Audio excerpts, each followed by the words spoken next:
तो स्टार्ट करें हम लोग आज इंडियन पॉलिटी का क्विक रिवीजन कर रहे हैं। 10th नंबर टॉपिक है या 10th नंबर चैप्टर मान सकते हैं। आज हम पढ़ेंगे मौलिक अधिकार, जो काफ़ी इंपॉर्टेंट है, सारे एग्जाम में आपको आएंगे मौलिक अधिकार। तो चलिए शुरुआत करते हैं। पहला आपको याद रखना है कि पहला फर्स्ट वाला संयुक्त राज्य अमेरिका के संविधान से लिया गया। मौलिक अधिकार कहाँ से लिया गया? तो संयुक्त राज्य अमेरिका के संविधान से लिया गया। कौन से भाग है? तो संविधान के भाग 3 में आएगा। और अनुच्छेद नंबर याद रखना 12 से लेकर 35 के बीच में, 12 से 35 होंगे। और भाग नंबर 3, ये 2 पॉइंट्स आपको याद रखने पड़ेंगे, ठीक है। भाग 3 को क्या बोलते हैं? भाग 3 को बोलते हैं भारत का अधिकार पत्र, यानी कि मैग्ना कार्टा बोला जाता है। मैग्ना कार्टा यानी कि भारत का अधिकार पत्र इसको बोलते हैं, ठीक है। और इसी को बोलते हैं मूल अधिकारों का जन्मदाता, याद रखना। भाग 3 को ये क्या बोलेंगे? मूल अधिकारों का जन्मदाता बोलते हैं, ठीक है। ये 2 पॉइंट 3 पॉइंट याद रखने हैं। अमेरिका से लेते हैं, भाग 3 के अंदर आता है 12 से लेकर 35 अनुच्छेद हो गया, और उसको बोलेंगे मैग्ना कार्टा या भारत का अधिकार पत्र, और साथ में क्या बोलेंगे? मूल अधिकारों का जन्मदाता ही बोलेंगे। नेक्स्ट पॉइंट पढ़ते हैं। नेक्स्ट पॉइंट क्या बोल रहा है? नेक्स्ट पॉइंट बोल रहा है कि मौलिक अधिकार में संशोधन हो सकता है। कब हो सकता है? जब राष्ट्रीय आपात लगेगा तब। उसके अनुसार अनुच्छेद नंबर 352 के तहत आप पे क्या लगाया जाएगा? आपके जो क्या बोलते हैं मौलिक अधिकार है, उसको क्या कर सकता है? उस पर क्या कर संशोधन हो सकता है, यानी कि रोका जा सकता है आपके मौलिक अधिकार को। मात्र 2 चीज़ को छोड़कर आपको जीवन की स्वतंत्रता दी जाएगी, साथ में व्यक्तिगत स्वतंत्रता होगी। जीवन मतलब जीवन जीने की, आपको मार थोड़ी दिया जाएगा, है कि नहीं। और व्यक्तिगत स्वतंत्रता यानी घर में आप जैसे रह सकते हैं, व्यक्तिगत स्वतंत्रता आपको दिया जाएगा। 2 चीज़ मिलेगी। बाकी जो अन्य आपका जो मौलिक अधिकार है उसका आपका हनन हो सकता है। कब? जब इमरजेंसी लगेगा। तो ये कहाँ बताया गया? तो अनुच्छेद नंबर 352 बताया गया, ठीक है। नेक्स्ट पॉइंट पढ़ेंगे कि 44वें संशोधन में देखो, पहले जो मूल संविधान था उसमें 7 मौलिक अधिकार थे, लेकिन संविधान संशोधन हुआ 44वां संशोधन जो हुआ था 1978 यानी कि 1978 में संशोधन हुआ था 44वां। उसी में क्या करा गया? जो आपको संपत्ति का अधिकार था उसको हटा दिया गया। कहा कि संपत्ति का अधिकार मौलिक अधिकार नहीं हो सकता है, उसको हटाया गया। हटा के क्या किया गया? उसको हटा के कहीं और शिफ्ट करा गया। कानून का अधिकार में उसको जोड़ दिया गया। कानून का अधिकार 300A में जोड़ा गया, अनुच्छेद नंबर 300A के अंदर उसको जोड़ दिया गया कानून के अधिकार के अंदर, ठीक है। तो याद रखना, अब मेरे पास मौलिक अधिकार कितने हैं हम लोग के पास? तो मौलिक अधिकार हम लोग के पास से मात्र कितने? 6 हैं, ठीक है।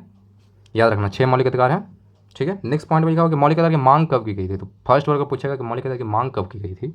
तो अंग्रेज लोग से हमने मांगे थे कि हमको मौलिक अधिकार चाहिए। तो कब हम मांगे थे? तो 1931 में मांगे थे। 1931 से मांगे थे कराची अधिवेशन में, ठीक है। जो कांग्रेस का कराची अधिवेशन हुआ था 1931 में, उसी समय हमने मांग करा था घोषणा पत्र के द्वारा कि हमको मूल अधिकार चाहिए। उस समय अध्यक्ष कौन थे? तो अध्यक्ष याद रखना सरदार वल्लभ भाई पटेल थे। और ये जो सारा प्रारूप तैयार किया था, मतलब जो क्या कौन कौन सा अधिकार है, जो प्रारूप मतलब समझ लो, मतलब जो भी डाटा है बायोडाटा कि हमको ये अधिकार चाहिए। तो जो प्रारूप तैयार किया गया था वो जवाहरलाल नेहरू के द्वारा तैयार किया गया था। याद रखना मौलिक अधिकार का प्रारूप तैयार किया गया था जवाहरलाल नेहरू के द्वारा। पहली बार मांग की गई थी 1931 में कराची अधिवेशन में, ठीक है। कन्फर्म हो गया। अब देखो मौलिक अधिकार कौन कौन से? 6 तो हैं आपके पास, 7 में से 6 बचा, और 6 हैं तो 6 कौन कौन से हैं याद रखना होगा। पहला जो अधिकार होता है उसको बोलते हैं समता और समानता का अधिकार। समझ रहे हो? बराबरी का अधिकार, समता और समानता का अधिकार। अनुच्छेद नंबर याद रखना 14 से लेकर 18। 14 से 18 को क्या बोलेंगे? समता और समानता का अधिकार। नेक्स्ट आता है दूसरा जो आपका अधिकार है वो स्वतंत्रता का अधिकार। स्वतंत्रता का अधिकार आता है अनुच्छेद नंबर 19 से लेकर 22 के बीच में, स्वतंत्रता का अधिकार। थर्ड नंबर आता है शोषण के विरुद्ध अधिकार, यानी कि अनुच्छेद नंबर 23 और 24 जो है आपको शोषण के विरुद्ध अधिकार देता है। धार्मिक स्वतंत्रता का अधिकार भी है आपको, तो अनुच्छेद नंबर 25 से लेकर 28, 25 से 28 जो क्या है? धार्मिक स्वतंत्रता का अधिकार। नेक्स्ट है संस्कृति और शिक्षा संबंधी अधिकार। 5वां जो है संस्कृति और शिक्षा संबंधी अधिकार है, जो कि अनुच्छेद नंबर 29 और 30 में वर्णन किया गया। और लास्ट जो है वो संवैधानिक उपचारों का अधिकार है, ठीक है। संवैधानिक उपचारों का अनुच्छेद नंबर 32 में दिया गया।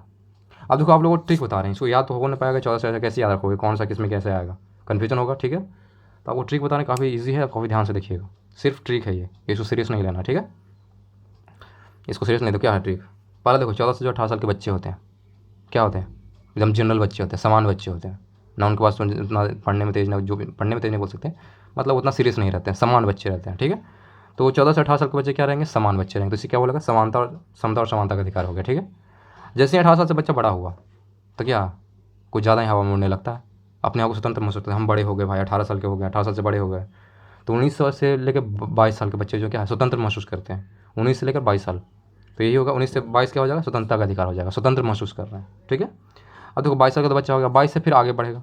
अब 23 से लेकर 24 साल, 2 साल है, 2 साल में बहुत सारा उसमें शोषण का अधिकार। देखो कैसे होता है, देखो अब बहुत ऐश मौज कर लिया, 19 से 22 साल बहुत ऐश मौज किया, जॉब नहीं लगा, अच्छे से पढ़ाई नहीं करा, तो 23-24 साल आते आते उसको ताना सुनना पड़ता है, उसको शोषण उसका होना शुरू हो जाता है। अरे भाई तुम पढ़ाई नहीं कर रहे हो, तुम्हारा नौकरी नहीं हुआ, 23-24 साल उसको ताना मिलना शुरू हो जाएगा। तो क्या है उसका शोषण हो रहा है उसका, तो शोषण के विरुद्ध अधिकार हो गया, ये मान लो, ठीक है। अब क्या करेगा लड़का, अब वो काफ़ी उसका तो बड़ा मेहनत करना शुरू करेगा, 25 साल जैसे होगा, 24 साल के बाद क्या करेगा, मेहनत करना शुरू करेगा 25 से लेकर 28 साल के बीच में, कि मेरा पढ़ना लिखना ही मेरा धर्म है, नौकरी लेना धर्म है कि नहीं। धर्म क्या है मेरा, पढ़ना लिखना, नौकरी लेना। तो 25 से लेकर 28 साल जो हो जाएगा, इसमें बच्चे क्या करेंगे, पूरा मेहनत करेंगे। उसका तो धर्म जो होगा सिर्फ पढ़ाई लिखा होता है, इसलिए क्या होगा, धार्मिक स्वतंत्रता का अधिकार, 25 से लेकर 28 साल के बच्चे, ठीक है। अब देखो 29 से 30 साल, अब 29 से 30 साल में कैसे होगा, 29 से 28 की नौकरी हो गया, माना कि 28 साल में पढ़ा, नौकरी हो गया, 29-30 साल बचा, जैसे नौकरी होगा तो बच्चा क्या होगा, मतलब शादी विवाह किया जाएगा। हो सकता है बच्चा इतना टैलेंट कोई दूसरे को पढ़ाए भी, तो शादी विवाह क्या है, एक तरह का संस्कृति है कि नहीं, हमारे यहाँ संस्कृति है शादी विवाह। तो शादी विवाह संस्कृति और शिक्षा संबंधी अधिकार हो जाएगा, यानी कि 29-30 साल में क्या होगा, वो दूसरे को पढ़ाने पे जाएगा, तो क्या हो जाएगा, शिक्षा संबंधी अधिकार हो गया, संस्कृति और शिक्षा संबंधी अधिकार 29-30 साल। अब देखो 2 साल बाद शादी हो गया, 2 साल बाद बच्चे भी होंगे, परिवार होगा कि नहीं, तो उसमें क्या करें, उसके संवैधानिक उपचारों का अधिकार आ जाएगा। कैसे, जैसे 32 साल का बच्चा हो, उसका क्या है, फैमिली में कुछ गड़बड़ हो गया, सारा बोझ क्या, सारा उपचार किसी को करना है, जिसको नौकरी लगा उसी को करना है भाई, क्योंकि फैमिली इसका बच्चे हैं, 32 साल का बच्चा भी हो रहा था, है कि नहीं, तो सारे उपचार किसको करना पड़ेगा, 32 साल वाले बंदे को, यानी कि संवैधानिक उपचारों का अधिकार। तो ये था ट्रिक हमारा, ठीक है। तो एक बार देखिए क्यों रीजन देख लेते हैं। समता सुंदर के लिए 14 से 18 साल के बच्चे दम केयरलेस समान होते हैं, कोई वैल्यू नहीं, समान बच्चे होते हैं। तो 14 से 18 साल के बच्चे क्या होंगे, समता और समानता का अधिकार। जैसे 18 से ज़्यादा 19 से 22 साल के जो बच्चे होंगे, तो क्या होगा, काफ़ी ज़्यादा आज़ाद हो जाएगा, हवा में उड़ेगा, लंठाई करेगा, ये करेगा, दिस दैट करेगा, मतलब होता है ना, पढ़ाई लिखाई नहीं करे छोड़ेगा, 19 से 22 साल को काफ़ी स्वतंत्र महसूस करेगा। बिगड़ता 19 से 22 साल के बच्चे में ही बिगड़ते हैं, क्या है कि नहीं, तो स्वतंत्रता का अधिकार हो गया। फिर लगा 22 साल से बड़ा होगा 23-24 साल, 23-24 साल में ताना सुनना शुरू हो जाएगा, 23-24 साल के जैसे होगा ताना सुनना शुरू, पढ़ नहीं रहा, ये नहीं हो रहा है, वो नहीं हो रहा, तो उसको शोषण होना शुरू हो जाएगा, शोषण के प्रति अधिकार होगा। फिर जैसे 24 से बड़ा होगा, 25 से 28 साल काफ़ी मेहनत कर, उसका धर्म क्या रहेगा, पढ़ाई लिखाई करना, तो 25 से 28 साल क्या होगा, धार्मिक स्वतंत्रता का अधिकार हो गया। फिर 29 से 30 साल का बच्चा हो गया, यानी कि नौकरी हो गया, तब शादी होगा, यानी कि शादी क्या संस्कृति है एक तरह का, और वो इतना बड़ा हो जाता है कि वो पढ़ा भी सकता है किसी को, तो शिक्षा संबंधी अधिकार याद रखना, संस्कृति और शिक्षा संबंधी अधिकार। 32 साल के हुआ, परिवार का बोझ आया, तो उपचार किसको करना पड़ेगा, 32 साल वाले बंदे को, यानी कि संवैधानिक उपचारों का अधिकार, ठीक है। तो ये था हमारा ट्रिक था। अब बढ़ते हैं बारी बारी। पहला था समता और समानता का अधिकार, इसमें क्या बोल रहा है, तो इसमें आता है अनुच्छेद नंबर 14 से 18 के बीच में होता है। 14 क्या बोल रहा है, 14 बोल रहा है विधि के समक्ष समता। विधि के समक्ष समता क्या होता है, मतलब जितने भी नियम कानून हैं, जैसे राज्य के सभी व्यक्तियों के लिए एक समान कानून होंगे, और साथ में उस पर एक समान लागू भी होगा। ये नहीं कि आपको स्पेशल पावर मिल रहा है, आपको स्पेशल, ऐसा नहीं है। अनुच्छेद नंबर 14 में क्या बोल रहा है, राज्यों के सभी व्यक्तियों को एक समान कानून बनेगा, और उसको एक समान कानून लागू भी होगा, है कि नहीं। अब तो अनुच्छेद नंबर 15 आता है। अनुच्छेद 15 में क्या हो रहा है, धर्म, नस्ल, जाति, लिंग या जन्म स्थान के आधार पर भेदभाव का निषेध है, यानी किसी के साथ आप भेदभाव नहीं कर सकते हैं। कोई भेदभाव करता है तो अनुच्छेद नंबर 15 के बारे में बोलिए उसको, कि धर्म, नस्ल, जाति, लिंग या जन्म के स्थान पर भेदभाव का निषेध है, यानी कि नहीं किया जा सकता। अब आता है अनुच्छेद नंबर 16। 16 क्या बोल रहा है भाई, 16 बोल रहा है लोक नियोजन के विषय में अवसर की क्षमता। लोक नियोजन समझ रहे हो, मतलब जैसे आपको नौकरी लगना है या जो भी है, लोक नियोजन मतलब ये होता है लोगों का नियोजन। किसी पद पर नियोजन या नियुक्ति के संबंधित विषयों में सभी नागरिकों के लिए अवसर की समानता होगी, यानी किसी नौकरी के लिए या किसी भी चीज़ के लिए, पद के लिए आप नियुक्ति करना चाह रहे हैं या नियुक्ति होना चाह रहे हैं, नियोजन आपका जो होगा सबके लिए क्या होगा, सेम अधिकार होगा। लेकिन यहाँ पे एक्सेप्शन है, जैसे एग्जाम वगैरह होता है तो क्या होता है, जो लोअर कास्टेड होते हैं उसके क्या दिया जाता है, छूट दिया जाता है। तो वही अपवाद है, जैसे अनुसूचित जाति हो गया, अनुसूचित जनजाति हो गया और पिछड़ा वर्ग, उन लोग क्या दिया जाता है, छूट दिया जाता है। तो ये हो गया अपवाद, सबको समान अधिकार मिलना चाहिए था लेकिन मिल नहीं रहा है, तो ये सारे क्या होगा, अपवाद हैं। जो छोटे कास्ट हैं उनको आरक्षण दिया जाता है, अनुसूचित जनजाति ये सारे आरक्षण दिया जाता है, ठीक है। ये सही नहीं है, सही नहीं है, मतलब सही है लेकिन इसके अनुसार ये अपवाद है, ठीक है। नेक्स्ट पढ़ेंगे अनुच्छेद नंबर 17। अनुच्छेद 17 क्या बोल रहा है, ये बोल रहा है असंतृप्तता का। असंतृप्तता का मतलब क्या होता है, छुआछूत होता है, तो छुआछूत का अंत बोला गया। अनुच्छेद 17 में क्या बोला गया, छुआछूत का अंत किया गया, ठीक है, बस इतना याद रखना। अनुच्छेद 18 में क्या, उपाधियों का अंत किया गया। जैसे उपाधि था, जैसे कि अरे भाई वो राजा बाबू हैं, वो हैं विधायक जी हैं, वो हैं एकदम बहुत बड़ा आदमी है, उपाधि दिया जाता था, होता था क्या नहीं। तो यहाँ पे बोला गया है कि कोई भी राज्य है ना, किसी व्यक्ति को सेना या विद्या संबंधी सामान दे सकता है, कि सिवाय अन्य कोई भी उपाधि राज्य को नहीं देगा। जैसे सेना में है तो उसको उपाधि दिया जा सकता है, शिक्षा से संबंधित है तो भी उसको दिया जा सकता है, लेकिन अन्य कोई अदर चीज़ में है तो उसको उपाधि नहीं दिया जा सकता। ये मान लो, सेना और विद्या संबंधी सामान के सिवाय अन्य कोई भी उपाधि राज्य द्वारा प्रदान नहीं की जाएगी, यानी कोई अवार्ड्स वगैरह कुछ नहीं दिए जाएंगे, सेना और सिर्फ विद्या में दिए जाएंगे के क्षेत्र में, ठीक है। भारत का कोई नागरिक किसी अन्य देश से बिना राष्ट्रपति के आज्ञा के बिना उपाधि नहीं ले सकता, उपाधि स्वीकार नहीं कर सकता, समझ लो। कोई भी चीज़ आप बाहर से आप उपाधि नहीं स्वीकार सकते, राष्ट्रपति का आपको आज्ञा लेना पड़ेगा, क्योंकि आप भारत के नागरिक हैं। किसी दूसरे चीज़ का उपाधि कैसे ले लीजिएगा आप, इसलिए है राष्ट्रपति का आपका लेना पड़ेगा आज्ञा, तभी ले सकते हैं, नहीं तो नहीं, अगर माना करते तो नहीं ले सकते आप, ठीक है। नोट में कोई पॉइंट लिखा हुआ है कि कि भारत सरकार द्वारा कौन कौन से अवार्ड दिए थे, जैसे देखा था भारत रत्न दिया था, सबसे बड़ा अवार्ड है हमारा, पद्म भूषण विभूषण दिया था, पद्म भूषण दिया था, पद्मश्री दिया था, और सेना के क्षेत्र में क्या दिया था, सेना के क्षेत्र में दिया था परमवीर चक्र, सबसे बड़ा क्या होगा परमवीर चक्र, उसके बाद आएगा महावीर चक्र, फिर वीर चक्र। ये सारे जो पुरस्कार है इसका वर्णन कहाँ है, अनुच्छेद 18 में ही है। उपाधियों का अंत है और जो भी है सारा चीज़ इसमें जो दिया जाएगा अवार्ड वगैरह वो सरकार के द्वारा, वो भी किसी में आएगा, अनुच्छेद नंबर 18 में ही आएगा। ठीक है, अब नेक्स्ट पढ़ते हैं क्या था, स्वतंत्रता का अधिकार। स्वतंत्रता का अधिकार कहाँ से शुरू हो जाएगा, बच्चा तो बड़ा हो गया तो 19 साल का हो गया, 18 से ज़्यादा हो गया तो 19 साल से 22 साल में बच्चे क्या हो स्वतंत्र फील करेंगे अपने आप को एकदम फ्री, तो स्वतंत्रता का अधिकार मान लो। ठीक है, इसमें क्या बोल रहा है, अनुच्छेद नंबर 19 में बोल रहा है कि मूल संविधान में 7 तरह की स्वतंत्रता का उल्लेख था, लेकिन अब सिर्फ 6 है। पहले जब जिस समय बना था उसमें 7 तरह का स्वतंत्रता था, लेकिन अब 6 है। जो संपत्ति का अधिकार था उसको हटा दिया गया, वो 19F में था, उसको हटा दिया गया। अब तो बच गया कितना, अब मात्र 6 हैं जो कि हमारे पास स्वतंत्रता है। कौन कौन स्वतंत्रता देखेंगे, देखो ये हटाया कब गया था, 40वें संशोधन में हटाया गया था, 44वां संशोधन 1978 में हटाया गया था, यानी कि 1978 में हटाया गया था। अब देखो कौन कौन सा स्वतंत्रता आपके पास है, स्वतंत्रता का अधिकार तो मिल रहा है, लेकिन कौन कौन स्वतंत्रता ध्यान दीजिएगा। 19 का है, लिखिएगा यहाँ से, ए से लेकर बढ़ेंगे कहाँ तक, ई तक जाएंगे, एफ तो है नहीं तो ई तक पढ़ेंगे, उसके बाद फिर डायरेक्ट जी पढ़ेंगे। ठीक है, तो 19A में बोलता है बोलने का स्वतंत्रता, यानी कि बोलने का फ्री, आप कुछ भी बोल सकते हो, मतलब सही ढंग से बोलना है, किसी को हानि नहीं पहुँचाना। ठीक है, तो बोलने की स्वतंत्रता है ये। ठीक है, आपको अनुच्छेद 19B में क्या बोलता है, बी में बोल रहा है क्या, शांतिपूर्वक बिना हथियारों के एकत्रित होने और सभा करने की स्वतंत्रता है, यानी कि कहीं भी आप भीड़ लगा सकते हो, शांतिपूर्वक मतलब क्या कर सकते हो, आप एकत्रित हो सकते हो, सभा कर सकते हो। नहीं होता कि हम बैठे हुए अनशन पे, तो अनशन करने का अधिकार है, यही अनुच्छेद बी बोल रहा है, 19B बोल रहा है, लेकिन बिना हथियार के शांतिपूर्वक करना होगा आपको, ये नहीं कि बाकी लाठी लेके चल गए, ऐसा नहीं करना है। अनुच्छेद 19C में क्या बोल रहा है, इसमें बोल रहा है संघ बनाने की स्वतंत्रता है आपको। संघ यानी कि जैसे कि आजकल नहीं देख लो RSS वगैरह जो आजकल चल रहा है कि नहीं, तो उसको संघ बनाए हुए हैं, उन लोग को हटा सकता था, लेकिन नहीं हटा सकते। क्यों नहीं हटा सकते, संघ बनाने की स्वतंत्रता है उन लोगों को। आप भी संघ बना सकते हैं, मुस्लिम संघ होता है, हिंदू संघ होता है, जो भी संघ बनाना है आपको, फिटनेस संघ बना लो, कोई भी संघ बनाना, संघ बनाने का आपको स्वतंत्रता है। ठीक है, ये 19C में बोला गया है। और 19D में क्या बोल रहा है, देश के किसी भी क्षेत्र में आवागमन की स्वतंत्रता है, यानी कि जहाँ मन करेगा वहाँ जाएंगे, मेरा देश है भाई, कहीं थोड़ी रोक दिया जाएगा। तो यार अपने देश में किसी भी क्षेत्र में आवागमन की स्वतंत्रता जो है 19D में लिखा गया। अब 19E में क्या बोल रहा है, देश के किसी भी क्षेत्र में निवास करने के और बसने की स्वतंत्रता है, जहाँ मन करे वहाँ बस सकते हैं। जहाँ मेरा नौकरी लग गया, माना कि आपका नौकरी लग गया, सोच लो, ठीक है, तो जहाँ मन करे वहाँ बस सकते हैं। लेकिन यहाँ पर अपवाद में था जम्मू कश्मीर, जो कि 370 के बाद शायद हटा है, इसको कन्फर्म नहीं हो, लेकिन आप देख लीजिए कन्फर्म है या नहीं। तो 370 के बाद क्या होना चाहिए, आप जम्मू कश्मीर में भी रह सकते हैं मे भी। ये है अनुच्छेद, अब आते हैं 19G में आता है। एफ तो रहा नहीं, एफ तो हटा दिया गया, कब हटाया गया, तो 1978 में हटाया गया, 40वें संशोधन में।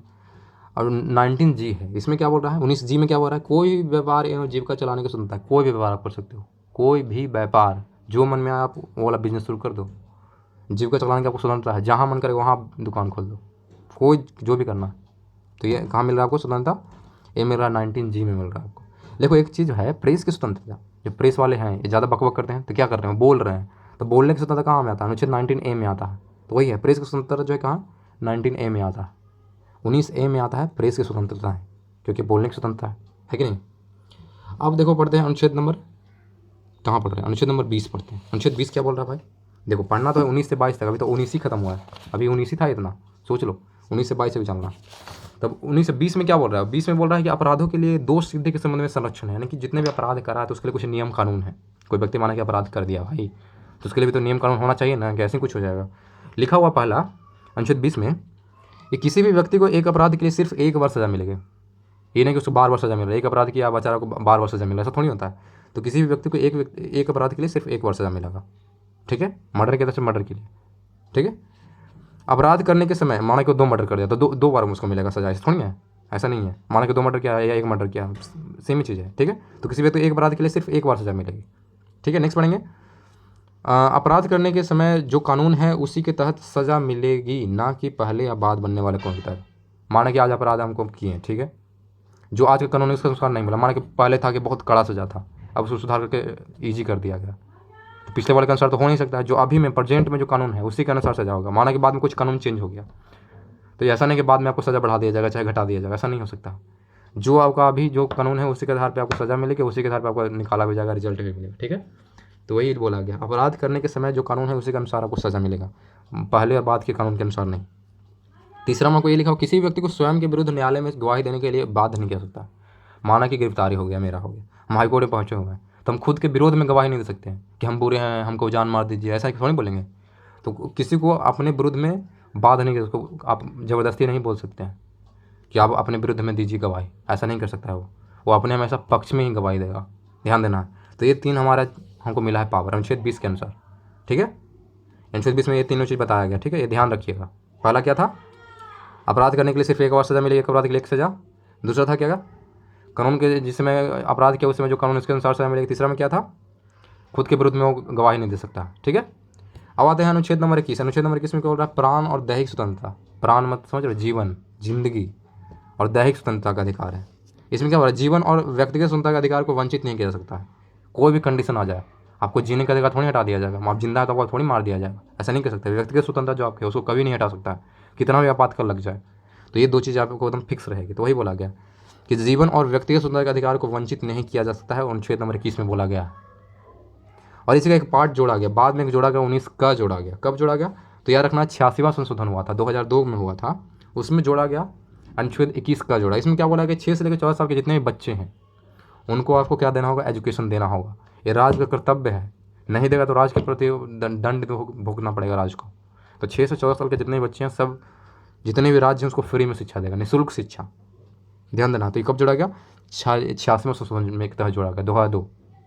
समझिए, 6 से 14 साल के बच्चे फ्री एजुकेशन। अब पढ़ते हैं अनुच्छेद नंबर 22। अनुच्छेद 22 में क्या बोल रहा है, कुछ दशाओं में गिरफ्तारी और निरोध के, माना गिरफ्तारी हुआ है मेरा और कुछ निरोध वगैरह है, तो उसमें क्या क्या कंडीशन है, क्या क्या हो सकता है, तो उससे रिलेटेड है, ध्यान दीजिएगा। गिरफ्तार होने तो क्या क्या हो सकता है, पहला तो हिरासत लेने का कारण बताना होगा। जैसे आपको हिरासत में लेगा, उससे आपको पहले क्या करेगा, आपको बताया कारण कि आपने ये अपराध किया, आपको हिरासत में हम ले रहे हैं। लेकिन एक देखो यहाँ निरोध एक लिखा हुआ, निरोध में ऐसा नहीं होता है, वो आगे पढ़ेंगे। निरोध में ऐसा बताया होता है नहीं, सीधे आपको उठा लेगा, बिना बताए उठा लेगा, सोच लीजिए। लेकिन गिरफ्तारी में होता है कि आपको बताएगा। हिरासत में लेने के कारण बताना होगा, एक कंपलसरी है। अगर आपको पहला रीजन ये हो गया। 24 घंटे के अंदर आपको क्या करेगा, दंडाधिकारी के सामने पेश करेगा, जो मेन हेड है। माना कि छोटा मोटा सिपाही आपको उठा के ले भाग चल गया, आपको पेश कर ही ना रहा, जेल के अंदर आपको कूट रहा है, तो ऐसे थोड़ी होगा, उसको पेश करना पड़ेगा कि जो उसको दंडाधिकारी है उसको सामने उसको पेश किया जाएगा 24 घंटे के अंदर, वो भी, ठीक है।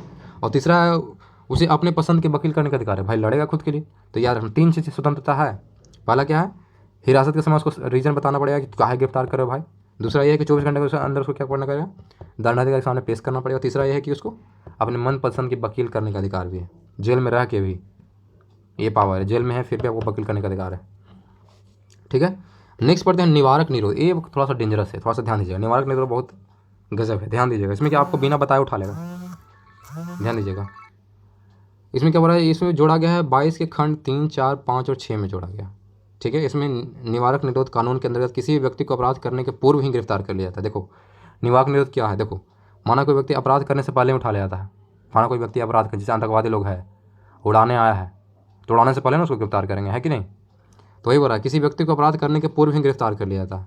निवारक निरोध का उद्देश्य व्यक्ति को अपराध करने के लिए दंड देना नहीं है, बल्कि क्या उसे अपराध करने से रोकना है। ये नहीं कि बिना कोई कुछ किया ही नहीं उसको दंड दे दिया, ऐसा नहीं करना है। यह काम क्या है, मेन अपराध को रोकना काम है, ठीक है।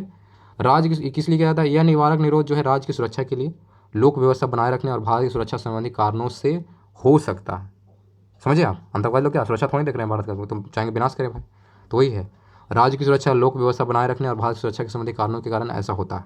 जब किसी व्यक्ति को निवारक निरोध की किसी भी विधि के अधीन गिरफ्तार होता है तो उसको इतने सारे जो हैं नियम कानून उसको फॉलो मिलेगा। देखो क्या है, सरकार ऐसे व्यक्ति केवल 3 महीने तक रख सकता है। देखो बेनिफिट ये है, माना कि आपको उठा लिया, आपको जेल में बंद कर दिया गया बिना बताए, तो सरकार को कितना 3 महीने तक रख सकता है आपको, 3 महीने से ज़्यादा नहीं।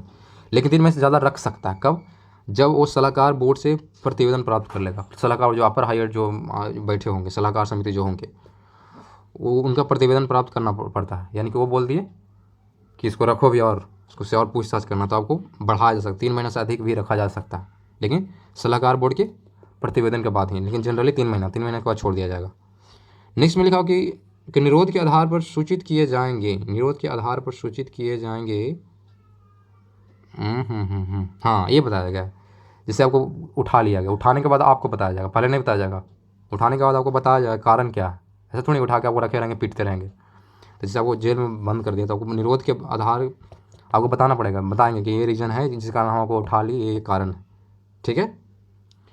और अगर वो डेंजरस चीज़ है, जैसे कि बहुत खुफिया चीज़ है, तो आपको नहीं बताया जा सकता कि क्यों उठाया गया, ठीक है।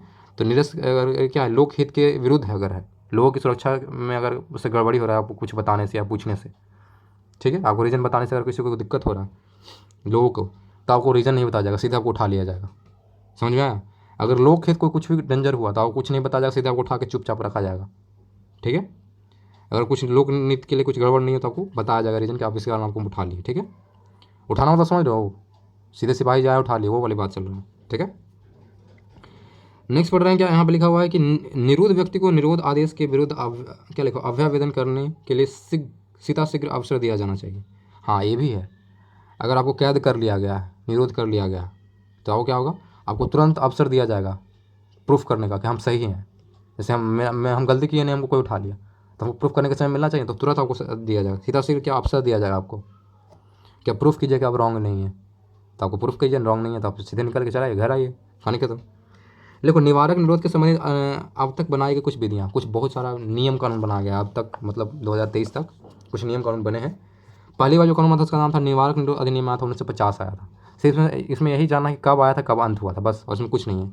तो निवारक निरोध अधिनियम जो आया था 1950 में आया था पहली बार, और इसका अंत कब किया गया, तो 31 दिसंबर 1971, यानी कि 1971 में इसका अंत कर दिया गया था। 31 दिसंबर 1971 में इसका अंत कर दिया गया, ठीक है। तो निवारक निरोध अधिनियम था 1950 में, अंत किया गया, ये पहली बार आया था। दूसरी बार जो आया था उसका नाम है आंतरिक सुरक्षा व्यवस्था अधिनियम, जिसको बोलते हैं मीसा। मीसा कब आया था, तो मीसा आया था 1971 में आया था, आंतरिक सुरक्षा व्यवस्था अधिनियम मीसा आया था। और इसको फिर क्या लिखा गया, हटा दिया गया कब, 44वां संशोधन जब हुआ था 1979 में, 1969 में, तो इसको हटा दिया गया। आया 1971 में, हटाया गया कब, 1969 में इसको हटा दिया गया, कोई काम का नहीं। फिर से देखो, फिर एक और है, नेक्स्ट जो आया कानून हुआ था उसका नाम था विदेशी मुद्रा संरक्षण एवं तस्करी निरोध अधिनियम। विदेशी मुद्रा संरक्षण एवं तस्करी निरोध अधिनियम 1974, 1974 में आया था। इसमें क्या किया था, पहले तस्करों के लिए नज़रबंदी की अवधि 1 साल था। इस कानून के तहत क्या था कि जो भी तस्करी करेगा उसको 1 साल के लिए नज़रबंद कर दिया जाए, घर के अंदर पैक रहना, बाहर नहीं जाना। नज़रबंद का मतलब ये होता है, ये नहीं कि आंख बंद के पट्टी बांधे, वैसा नज़रबंदी नहीं होता, समझ में आया। ऐसे जगह पर रखना जहाँ कि उसको बाहर की दुनिया से कंसल्टेंट नहीं, उसको बोलते हैं नज़रबंदी। तो 1 वर्ष के लिए था। फिर क्या करेगा, संशोधन करा गया 13 जुलाई 1984 को, क्या करा गया, एक अध्यादेश जारी करा गया, और उसके आधार पर जो है साल को बढ़ा दिया, 1 साल नहीं अब 2 साल रहना पड़ेगा। तो 13 जुलाई 1984 के बाद 2 साल कर दिया गया, याद रखना। फिर एक कानून बना जो कि अनिवार्य निरोध से रिलेटेड है, वो राष्ट्रीय सुरक्षा कानून बना 1980, राष्ट्रीय सुरक्षा कानून 1980, जो कि जम्मू कश्मीर को छोड़ के सारे जगहों पर लागू किया गया था। जम्मू कश्मीर की जगह राष्ट्रीय सुरक्षा की बात है, लेकिन जम्मू कश्मीर को एडअप नहीं किया था, कितना बुरी बात है, क्योंकि 370 था उस समय लगा हुआ।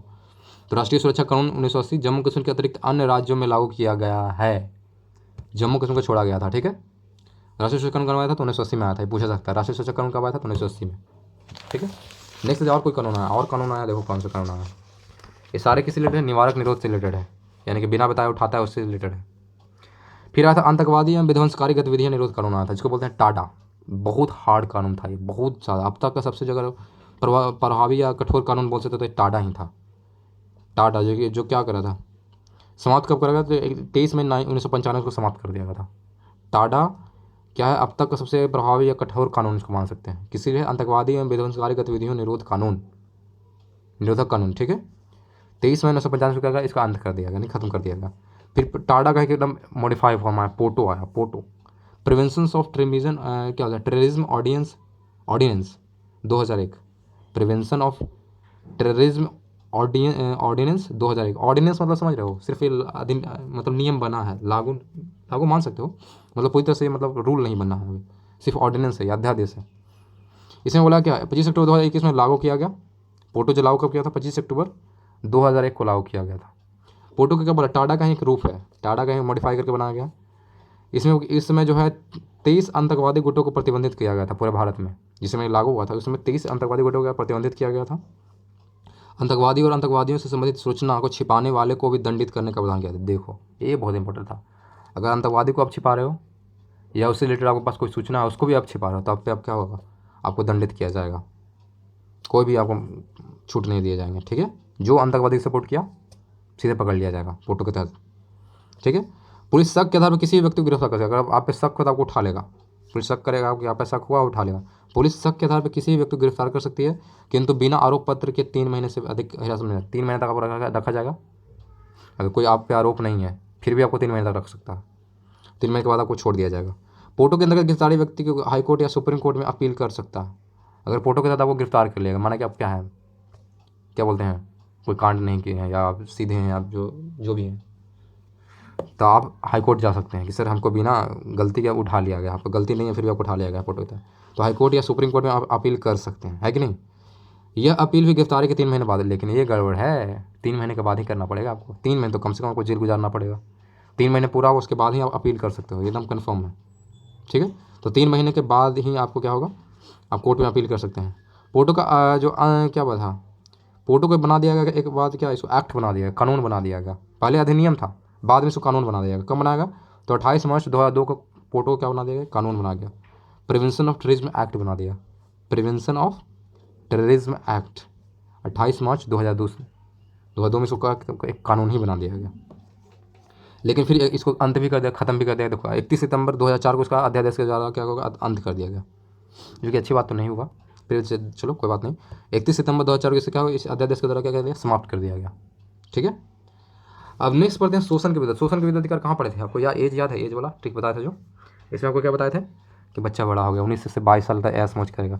अब जो 23-24 साल है, 23 और 24 जो हो गए, इसमें आपको क्या होगा, आप पे ताना सुनना होगा, तो शोषण आपका होगा, ताना आपको सुनना पड़ेगा, नौकरी नहीं दे रहा है, दिस दैट। तो ये हो गया अनुच्छेद नंबर 23, ठीक बता रहा हूँ सिर्फ, ठीक है।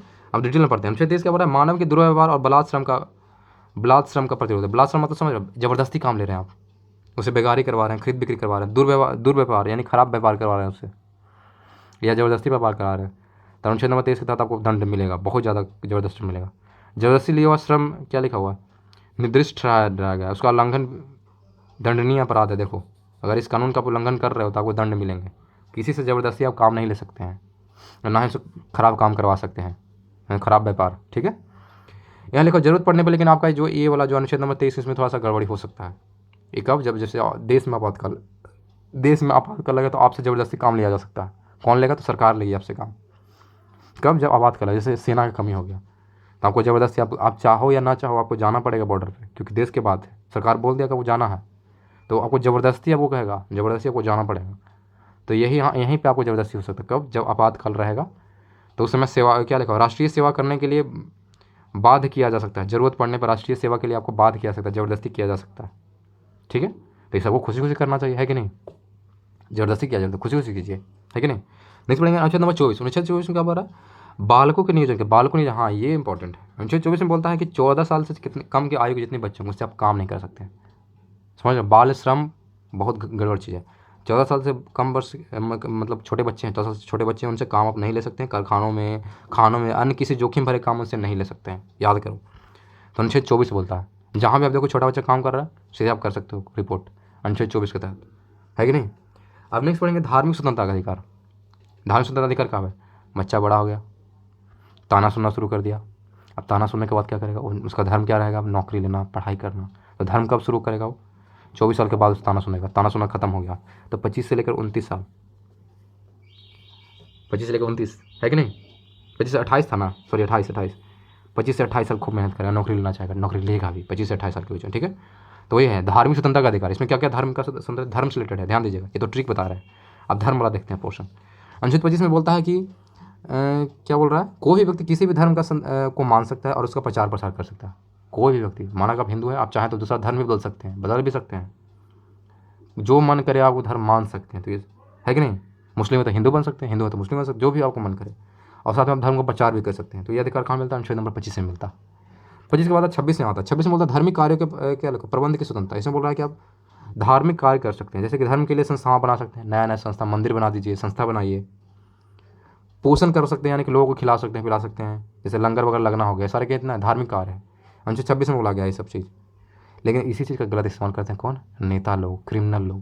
देखो कैसे गलत इस्तेमाल करते, दिखाते हैं आपको, बताते हैं। अनुच्छेद 26 में क्या बोल रहा है कि धर्म के लिए संस्था बना सकते हैं आप, साथ में क्या कर सकते हैं, पोषण कर सकते हैं। तो देखो जो नेता लोग है उसका ब्लैक मनी है, ब्लैक मनी तो कहाँ करेगा वो कोई संस्था बना देगा, कोई लोगों की सेवा करने के लिए कोई संस्था बना दिया, मंदिर बना दिया, ट्रस्ट बना दिया, और वहाँ सारा पैसा वो जमा कर दिया, उसका पैसा जमा है, ठीक है। ये नहीं, इसमें नहीं है, ठीक है, वहाँ जमा कर देगा। देखो इससे आगे देखो, इसके जो आगे वाला क्षेत्र उससे भी देखो बेनिफिट लेगा। तो वही है, सरकार को पता भी नहीं चला, किसी को पता भी नहीं चला उसका ब्लैक मनी वाइट मनी रखा हुआ है। वो जब चाहेगा तो मंदिर से ट्रस्ट से निकाल सकता है, ये वो हो गया, ठीक है कि नहीं। तो वही है। देखो अनुच्छेद 27 में क्या बोल रहा है, 26 से 27 से रिलेटेड है जो बोला, बता रहा हूँ जो कैसे ब्लैक मनी वाइट बनता है उसमें बताता हूँ आपको। 27 में क्या बोल रहा है, राज्य किसी व्यक्ति को ऐसे कर देने के लिए बाध्य नहीं कर सकता है। देखा, कर नहीं देना पड़ेगा जिसकी आय किसी विशेष धर्म अथवा धार्मिक संप्रदाय की उन्नति या पोषण के व्यय करने के लिए विशेष रूप से निश्चित कर दी गई हो। मानो कोई मंदिर है, अब मंदिर का ट्रस्ट है, ट्रस्ट से थोड़ी टैक्स लिया जाएगा। मंदिर में आप दान कर रहे हो, दान करेंगे तो आपसे टैक्स नहीं लिया जाएगा। समझ रहे बात को, अगर आप मंदिर में दान करें तो आप टैक्स नहीं लिया जाएगा। ये वाली बात है। किसी भी धार्मिक क्षेत्र में अगर आप दान पुण्य कर रहे हो तो आपसे टैक्स नहीं लिया जाएगा, ये इंपॉर्टेंट है। तो यहीं पे लोग क्या करते हैं, नेता लोग हैं, सारा पैसा यहाँ रख दिए, उनको टैक्स भी बच गया, पैसा भी ब्लैक से वाइट हो गया, है कि नहीं। जब चाहेंगे जब जरूरत पड़े निकाल लेंगे। तो ट्रस्ट वगैरह होता है जो इन नेता लोग इसीलिए बनाते हैं, ध्यान दीजिएगा। यही है क्योंकि उनको टैक्स भी बच रहा है। बड़े बड़े कोचिंग इंस्टीट्यूट के लोग भी नया नया ट्रस्ट खोल देते हैं, तो रीज़न यही है कि उनको पास टैक्स नहीं लग रहा। तो यह रखना। 26-27 में पता चला। 26 में आपने क्या पढ़ा कि धर्म सत्संग खाना पीना खिला सकते हो, मंदिर वगैरह बना सकते हो। 27 में ये था कि आपसे टैक्स नहीं लगेगा, कोई भी काम करो धार्मिक चीज़ आपसे टैक्स नहीं लगेगा। अब 28 में आता, 28 में क्या बोल रहा है, किसी शिक्षा संस्थान में कोई धार्मिक शिक्षा नहीं। ये बहुत इंपॉर्टेंट है। जो आजकल बच्चे, जो छोटे छोटे बच्चे हैं, जो आजकल जवान बच्चे हैं, जो हिंदू मुस्लिम कर रहे हैं आजकल बहुत ज़्यादा, वो थोड़ा ध्यान दीजिएगा इस बच्चे, पढ़ाई लिखाई पे थोड़ा ध्यान दीजिए तो आपको समझ में आएगा। अनुच्छेद 28 में क्या बोल रहा है, किसी शिक्षा संस्थान में कोई भी धार्मिक शिक्षा नहीं दी जाएगी। आप जा रहे हो पूरा दम कि हम मुस्लिम का ड्रेस पहन के जाएंगे, कोई बोल रहा है कि हम हिंदू का ड्रेस पहन के जाएंगे, तो ऐसा नहीं करना, क्योंकि ये आपको मना किया गया कि किसी शिक्षा संस्थान में धर्म का प्रचार नहीं करते हैं। अगर कोई भी शिक्षा संस्थान वहाँ पे अगर कोई जादू मंत्र सिखाया जा रहा है, कोई भी धार्मिक चीज़ अगर कराया जा रहा है तो नहीं करना, क्योंकि ये वो शिक्षा संस्थान में आप धार्मिक शिक्षा नहीं दी जा सकती है। मान के चले कोई ड्रेस कोड नहीं चलेगा कि आप मुस्लिम हो तो मुस्लिम वाले सारे पहन के चले, हिंदी है तो हिंदी वाले सारे पहन के चले जाओ, तो फिर तो यही सब चलता रहेगा, पढ़ाई तो होगा ही नहीं। तो यही सारा बात है। अनुच्छेद 28 में बोला गया है कि धार्मिक शिक्षा नहीं दी जाएगी किसी संस्थान, सिर्फ पढ़ाया जाएगा, धार्मिक शिक्षा बिल्कुल नहीं। धार्मिक शिक्षा घर में पंडित जी के पास, ठीक है, लेकिन यहाँ नहीं, और जो कि सही बात है। लेकिन आजकल के बच्चे कुछ और नहीं कर रहे हैं, लाल पीला हरिया कर रहे हैं, कोई काला कर रहा है। नेक्स्ट पढ़ेंगे क्या, संस्कृति एवं शिक्षा समझने का। आप देखो बच्चा अगर नौकरी लग गया तो संस्कृति क्या है, हमारा शादी करेगा, तो शादी करना हो गया, फिर लोगों को पढ़ा सकता है। तो वही है जो क्या होगा, जो 29 से लेकर कितना साल हो जाएगा, 29 और 30 साल, 29-30 साल में क्या करेंगे, ये 29-30 साल में क्या करेगा, शादी करेगा और दूसरे को शिक्षा देगा। तो 29 में क्या हो रहा है, ट्रिक था। अब देखो क्या बोलता है, 29 में बोल रहा है अल्पसंख्यक वर्गों के हितों का संरक्षण। अल्पसंख्यक वर्ग के शिक्षकों का संरक्षण कैसे होगा भाई, इसमें क्या हो रहा है, कोई भी अल्पसंख्यक वर्ग अपनी भाषा लिपि संस्कृतियों को सुरक्षित रख सकता है और केवल भाषा जाति धर्म और संस्कृति के आधार पर उनसे किसी प्रकार का भेदभाव नहीं करता। माना कि माइनॉरिटी है, उसको हिंदी बोलना नहीं आता, मैथिली बोलना आ रहा है, चाहे जो भी बोलना आ रहा, तो उसके साथ उसके थोड़ी उसके साथ आप गलत कीजिएगा, ऐसा नहीं कर सकते हैं। ना उसकी भाषा के आधार पर, ना उनके जाति के आधार पर, ना उनके धर्म पे, ना ही उनके संस्कृति के आधार पर। मान लो संस्कृति में कपड़ा पहनना कुछ अलग है, कुछ अलग स्टाइल, तो थोड़ी मजाक उड़ा सकते हो आप, नहीं, बिल्कुल नहीं। जो अल्पसंख्यक वर्ग है, अल्पसंख्यक मतलब जो कम लोगों की संख्या, अल्पसंख्यक वर्गों के हितों का संरक्षण है ये, समझ में आया। और जो चाहे कर सकते हैं, लेकिन उनको उनके साथ गलत नहीं कर सकते। उनका जो स्टाइल है, जो उनका नेचर है, जो कल्चर वो फॉलो कर सकते हैं, आप उसको कुछ नहीं बोल सकते हैं। कहाँ बोला गया, अनुच्छेद 29 में बोला गया, ध्यान रखना है बात, ये अल्पसंख्यक वर्ग के लिए। अनुच्छेद 30 में क्या बोल रहा है, अनुच्छेद 30 में क्या बोल रहा है, शिक्षा संस्थानों की स्थापना एवं प्रशासन करने का अल्पसंख्यक वर्गों का अधिकार। जो अल्पसंख्यक है, यानी कम संख्या में जो लोग हैं, अल्पसंख्यक मतलब समझ रहे हो, जो संख्या कम है, जैसे ईसाई लोग हो गए, सिख लोग हो गए, उनकी संख्या जो कम है, वो क्या कर सकते हैं, शिक्षा संस्थान बना सकते हैं, यानी कि स्पेशल शिक्षा कर दे सकते हैं, जहाँ वो अपना अलग, फिर कैसे होता है, चर्च स्कूल पढ़े हो ना, चर्च स्कूल होता है, ये स्कूल, तो शिक्षा संस्थानों बना सकते हैं अपनी मनपसंद का और चला भी सकते हैं। सरकार उसको साथ भेदभाव नहीं करेगा, अनुदान देगा, सब्सिडी देगा, जैसे अदर स्कूल को देता है, जैसे अदर लोगों को देता है अनुदान, वैसे इनको भी अनुदान देने का प्रावधान किया जाएगा सरकार द्वारा। भेदभाव बिल्कुल नहीं, अल्पसंख्यक सब भेदभाव कुछ नहीं, सबको समान, ठीक है। अब आते हैं, लास्ट है हमारा संवैधानिक उपचारों का अधिकार। संवैधानिक उपचार कब करेंगे, शादी का हो गया 2 साल बाद करेंगे, 30 साल में अपने शादी कर लिया तो 32 साल में बच्चे होंगे, परिवार होगा, तो उपचार आप ही को करना पड़ेगा, है कि नहीं। तो संवैधानिक उपचार, तो ये तो ठीक था। अब देखते हैं इसका मेन पॉइंट क्या बोला। संवैधानिक उपचारों के अधिकार को डॉक्टर भीमराव अम्बेडकर ने क्या बोला था कि संविधान का आत्मा है, आत्मा है ये, सबसे मेन पार्ट यही है पूरे संविधान का। किसने बोला था, भीमराव अम्बेडकर ने बोला था कि संविधानों का उपचार का अधिकार जो अनुच्छेद नंबर 32 में बोला गया है, ये क्या है, संविधान का आत्मा है। तो अनुच्छेद 32 क्या बोल रहा है भाई, जरा देख लेते हैं। इसमें बोल रहा है क्या कि मौलिक अधिकार को परिवर्तित कराने के लिए समुचित कार्रवाई द्वारा उच्चतम न्यायालय में आवेदन करने का अधिकार प्रदान किया गया है। यानी कि सर्वोच्च न्यायालय को 5 रेट दिए गए, यानी कि जो सर्वोच्च न्यायालय है या उच्चतम न्यायालय जो है वो क्या कर सकता है, आपके जो मौलिक अधिकार है उसमें परिवर्तन कर सकता है। वो चाहे तो कर सकता है, बिल्कुल कर सकता है। समझ में आया? जो आपके मौलिक अधिकार को परिवर्तित किया जा सकता है, कहाँ? तो सर्वोच्च न्यायालय के द्वारा किया जाता है। तब 5 तरह का रीट जारी करता है। रीट मतलब जो नियम कानून मान लो, तो 5 तरह का रीट जारी करता है कौन? हमारा सर्वोच्च न्यायालय जारी करता है। पहला जाता है उसका नाम है बंदी प्रत्यक्षकरण, अंग्रेजी में उसको बोलते हैं हैबियस कॉर्पस। और इसी के साथ आपने मूवी कोई हाल फिलहाल में ऑस्कर मिला उसको, शायद ऑस्कर से भी नॉमिनेट हुआ था, पता नहीं नाम भूल रहा हूँ मैं। इसी से रिलेटेड था, हैबियस कॉर्पस से रिलेटेड मूवी था, सूर्या का मूवी था, आपने देखा होगा। तो बंदी प्रत्यक्षकरण था, हैबियस कॉर्पस को बोलते हैं अंग्रेजी में। नेक्स्ट आता है परमादेश, परमादेश को बोलते हैं मैंडमस अंग्रेजी में। नेक्स्ट आता है प्रतिषेध लेख जिसको बोलते हैं प्रोविज़न। और नंबर 4 में आता है उत्प्रेषण जिसको बोलते हैं सेट्योररी बोलते हैं, ठीक है। अधिकार परीक्षा लेख जिसको बोलते हैं क्वाटो वारंटो। ये 5 जो है रीट जारी किया था, नियम कानून जारी किया जाते हैं सुप्रीम कोर्ट के द्वारा। देखो क्या क्या है, हम डिटेल से पढ़ते हैं। पहला है बंदी प्रत्यक्षीकरण, इसमें क्या बोलता है, उस व्यक्ति को प्रार्थना, देखो फिर से पढ़ते हैं। बंदी प्रत्यक्षीकरण क्या बोल रहा है, यह उस व्यक्ति की प्रार्थना पर जारी किया गया जाता है जो यह समझता है कि उस पर अवैध रूप से बंदी बनाया गया है, ठीक है। इसके द्वारा न्यायालय बंदीकरण करने वाले अधिकारी को आदेश देता है कि वह बंदी बनाए गए व्यक्ति को निश्चित स्थान और निश्चित समय के अंदर उपस्थित करे, जिसमें न्यायालय बंदी बनाए जाने के कारण का विचार कर सकते हैं। समझ में आया? ये किसके लिए है? जिससे उसके लिए है, ये जो बंदी प्रत्यक्षीकरण उसके लिए कानून है, जिसको आपको बंदी बनाया गया। तो बंदी के वो प्रार्थना कर सकता है कि हमको कारण बताया, वो समझता है कि हमको अवैध रूप से हुआ, जैसे हम हैं, हम मानते हैं कि हमको अवैध रूप से हम गिरफ्तार किया गया। तो हम तो चाहेंगे ना कि भाई हमको न्याय मिले, तो हम सीधे हाईकोर्ट को बोलेंगे, तो हाईकोर्ट सीधे ऑर्डर देगा, जो हमको गिरफ्तार किया उसको ऑर्डर देगा, इसको लेके आओ हाईकोर्ट में, लेके पहुँचो। किसको बोलेगा? जिसने हमको गिरफ्तार करा उसको बोला जाएगा।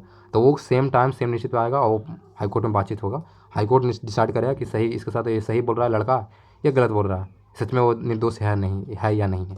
तो वही बोला जाएगा बंदी प्रत्यक्षीकरण में, कि जिसको गिरफ्तार किया गया उसको उसके प्रार्थना पे जारी किया जाता, रिक्वेस्ट करेगा था सर कि सर हमको गलती, सर जानबूझ गिरफ्तार किया, सर हम गलती नहीं किया सर, तभी जारी होगा, ठीक है। नेक्स्ट पढ़ेंगे परमादेश। परमादेश में क्या बोल रहा है, यह बोल रहा है कि कोई पदाधिकारी अपने सार्वजनिक कर्तव्य का निर्वहन नहीं करता है तो इस प्रकार के आज्ञा पत्र के आधार पर पदाधिकारी को उसे कर्तव्य का पालन करने का आदेश दिया जाएगा। अब माना कोई बड़ा बाबू है और अपना काम कर ही नहीं रहे, तो काम कर नहीं कर रहा, तो भाई गलत चीज़ है ना, है कि नहीं? तो वही बोला गया। तो इसको उसको तुम सीधे कौन करे, सर्वोच्च न्यायालय एकदम डांट फटकार करे, है कहाँ नहीं कर रहे, रीजन बताओ, काम कहाँ नहीं कर रहे हो तुम, है कि नहीं? तो कोई पदाधिकारी अपने सार्वजनिक कर्तव्य का निर्वहन नहीं कर रहा तो उस पर आज्ञा पत्र के आधार पर अधिकारी पे कर्तव्य पालन करने का आदेश जारी किया जाएगा। कर्तव्य पालन करो, जो आपका ड्यूटी हो करो, नहीं करो तो कार्रवाई करो या तो जॉब से निकाला जा रहा है। ये है परमादेश। परमादेश आदेश दिया जा रहा है हाईकोर्ट से, हम काम करो अपना, समझ रहे। फिर आता प्रतिषेध लेख। प्रतिषेध लेख में क्या बोल रहा है, इसमें बोला जा रहा है कि सर्वोच्च न्यायालय तथा उच्च न्यायालय द्वारा निम्न न्यायालय और अर्ध न्यायिकों द्वारा को जारी करते हुए आदेश दिया जाता है कि इस मामले को अपने यहाँ कार्रवाई ना करें क्योंकि यह मामला उनके अधिकार क्षेत्र के बाहर है। अब कोई भी मामला देखो सर्वोच्च न्यायालय में पहुँच गया तो जो छोटे वाले न्यायालय हैं उनको अब कोई अधिकार ही नहीं रह जाता है कि वो इस पर डिसीजन दे सकें, क्योंकि पहुँच तो गया भाई, एकदम सबसे ऊपर पहुँच गया है कोई भी केस। तो जो उनके नीचे वाले जो हैं उनको सीधे मना कर दिया था, कोई भी आपके अधिकार क्षेत्र में नहीं है, तो इसलिए आप इसमें कोई भी इंटरफेरेंस मत कीजिए, ये बढ़ा जाता है। सर्वोच्च न्यायालय किसको ऑर्डर देगा, अपने से जितने भी नीचे वाला न्यायालय उसको बोल सकता है कि इस पर आप आदेश नहीं दे सकते हैं, या आपके अधिकार क्षेत्र से बाहर है या मेरे अंडर में आ गया, ऐसा बोल सकता है। कहाँ बोलता है, तो प्रतिषेध लेख द्वारा जारी किया जाता है, ठीक है। नेक्स्ट पढ़ते हैं उत्प्रेषण। नंबर 4 में क्या है, उत्प्रेषण। इसमें क्या बोल रहा है भाई, इसमें बोल रहा है क्या कि अधीनस्थ न्यायालयों को यह निर्देश दिया जाता है कि वो अपने पास लंबित मुकदमों को न्याय निर्णय के लिए उसे वरिष्ठ न्यायालय को भेजें। अब मोटा छोटा मोटा न्यायालय है, नहीं सुनते हो कि केस दबाए रखना, केस दबाने समझते हो ना, ये 4 साल 5 साल 10 साल केस दबाए हुए, तो वो नहीं कर सकते हैं। लेकिन लोग पैसे के मामले में पैसे दे करवा लेते हैं, लेकिन नहीं कर सकते हैं। क्या दिया हुआ है, ये कोई भी अगर छोटा मोटा न्यायालय है, छोटा मोटा न्यायालय है, अगर उससे केस सॉल्व नहीं हो रहा तो केस को अपने पास मुकदमों को नहीं रखेगा, वो अपने सीनियर हाईकोर्ट को भेजेगा, उससे ऊपर जाएगा सुप्रीम कोर्ट, जब भी सबसे ऊपर तक जाएगा। सॉल्व नहीं हो रहा तो अपने पास केस को बिल्कुल नहीं रखिए, आगे वाला हाईकोर्ट को बढ़ा दीजिए, जो आपको सीनियर हाईकोर्ट है उसके पास बढ़ा दीजिए। तो वही बोला गया उत्प्रेषण के अंदर, ठीक है। 5वां में क्या बोल रहा है, 5वां अधिकार परीक्षा लेख के बारे में बोल रहा है। जब कोई व्यक्ति ऐसे पदाधिकारी के रूप में कार्य करने लगता है, समझ रहे हो, ये होता है आजकल बहुत चल रहा है कि कंपाउंडर ही डॉक्टर बन जाता है, सुने हो ना, प्राइवेट में ऐसा होता है, सरकारी में कई जगह होता है कंपाउंडर ही डॉक्टर बनता है। तो वही वाला बात है यहाँ पे, कि जब कोई व्यक्ति ऐसे पदाधिकारी के रूप में कार्य करने लगता है जिस पर उस कार्य करने का उसके वैधानिक रूप से अधिकार नहीं है, ठीक है, तो न्यायालय अधिकार परीक्षा के आदेश के आधार पर उस व्यक्ति से पूछताछ करेगा, पूछेगा काहे तुम कर रहे हो, रीज़न दो। अगर संतोषजनक जवाब दिया तो ठीक है, अगर संतोषजनक जवाब अगर नहीं दिया तो सिर्फ कार्रवाई होगा, उसको जेल में भेजा जा सकता है। समझ रहे? वो प्रिंसिपल है नहीं, अब प्रिंसिपल काम का टीचर है, वही प्रिंसिपल बन के बैठा हुआ बिना पूछे हुए, बिना कोई रीज़न के कारण, तो उसको अगर हाई कोर्ट पूछे कि रीज़न बताओ कहाँ तुम बन गया प्रिंसिपल कुर्सी पे तो कहाँ है, तो बताना पड़ेगा, संतोषजनक जवाब देना पड़ेगा। संतोष नहीं हुआ हाई कोर्ट को तो सीधे आप पे कार्रवाई होगा, आपको कार्य से निकाला, आपको जेल होगा, केस होगा, ठीक है। अब बढ़ते हैं मौलिक अधिकार में संशोधन भी हुआ है, क्योंकि संशोधन किसके पास अधिकार है, सबको पता है, सर्वोच्च न्यायालय के पास अधिकार है संशोधन करने का, ठीक है। तो देखो यहाँ पे दो चीज़ को सिर्फ संशोधन नहीं कर सकता, कौन कौन से, जो आपका निजी मामला है यानी कि व्यक्तिगत जो स्वतंत्रता है, और साथ में आपका जो जीवन है यानी कि जीवन थोड़ी मार दिया जाएगा, ऐसा नहीं कर सकता है, ठीक है। बाकी देखो मौलिक अधिकार के संशोधन के बारे में देखो क्या क्या कौन सा संशोधन हुआ है आज तक। पहला जो संशोधन हुआ था, गोलकनाथ बना पंजाब राज्य। गोलकनाथ भिड़ गए पंजाब से, कब भिड़े भाई, तो 1967 में भिड़े, 1967 में भिड़ गए ये। कैसे भिड़ गए, इन्होंने बोला कि संविधान के किसी भी भाग में संशोधन किया जा सकता है जिसमें अनुच्छेद 368 एवं मौलिक अधिकारों को शामिल किया गया था। मतलब संशोधन में क्या कोई भाग को संशोधन किया सकता है, ये बोला गया। गोलकनाथ ने क्या बोला, गोलकनाथ पंजाब में क्या हुआ, संविधान के किसी भाग में संशोधन किया जा सकता है जिसके अनुसार अनुच्छेद 365 एवं मूल अधिकार को शामिल किया गया, मूल अधिकार शामिल किया गया, साथ में अनुच्छेद 368 को शामिल किया गया, ठीक है। दूसरी बार जो हुआ था संशोधन हुआ था सर्वोच्च न्यायालय के गोलकनाथ बनाम। सर्वोच्च न्यायालय ने क्या करा, देखो क्या करा, सर्वोच्च न्यायालय ने गोलकनाथ बनाम पंजाब राज्यवाद को क्या कर दिया गया, इसी पे फिर से रिजल्ट सुनाया 1967 में, यानी कि 1967 में क्या बोला सर्वोच्च न्यायालय कि मूल अधिकारों के संशोधन पर रोक लगा दिया, कि मूल अधिकारों में संशोधन नहीं कर सकता है। किसने बोला, सर्वोच्च न्यायालय ने बोला कि नहीं होना चाहिए, मूल अधिकारों में संशोधन पर रोक लगा दिया, अर्थात संसद जो मूल अधिकार के संशोधन नहीं कर सकती है। ये कब बोला गया, तो सर्वोच्च न्यायालय ने बोला गोलकनाथ बनाम पंजाब राज्यवाद को बोला 1967 में ही बोला कि नहीं ऐसा नहीं हो सकता। तो फिर से एक संशोधन हुआ, 24वां संशोधन हुआ, संविधान का 24वां संशोधन याद ना 1971 में हुआ, 1971 में हुआ 24वां संशोधन, ठीक है। इसमें अनुच्छेद 13 और 368 में संशोधन किया गया, अनुच्छेद 13 में संशोधन किया गया, साथ में 368 में संशोधन किया गया, और यह निर्धारित किया गया कि अनुच्छेद 368 में दी गई प्रक्रिया के द्वारा मूल अधिकारों को संशोधन किया जाए। जो 368 में जो प्रक्रिया दिया उसके आधार पर क्या कर सकते हैं, मूल अधिकारों में संशोधन किया जा सकता है। देखो क्या क्या हो रहा है, एक बार दिया जा रहा है फिर एक बार नहीं दिया जा रहा है। पहली बार क्या हुआ, गोलकनाथ ने क्या बोला कि संशोधन करना है, तो सुप्रीम कोर्ट ने क्या करा, रिजेक्ट कर दिया।